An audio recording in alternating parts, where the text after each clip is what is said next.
तो Mau railway station पर जैसे ही हवाई हमले की सूचना मिली है उसके बाद इस तरीके से यहाँ पर मॉक ड्रिल किया जा रहा है। जी आपको बता दूं कि यह मॉक ड्रिल है। मऊ रेलवे स्टेशन पर हवाई हमले की सूचना मिली है, मौके पर पुलिस पहुंची है और बचाव कार्य काफ़ी तेजी के साथ किया जा रहा है। देखिए तो फायर कर्मचारी पहुंचे हैं और यहाँ पर देखिए जो आग लगी है, आग के बीच में बचाव राहत कार्य किया जा रहा है।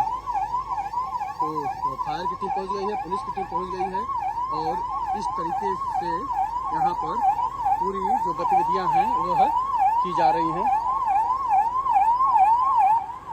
पुलिस के फायर की टीम और देखिए यह कैसे कोई घटना होती है तो यहाँ पर एक्टिविटी की जाएगी, उसी का यहाँ पर आप रिहर्सल देख पा रहे होंगे।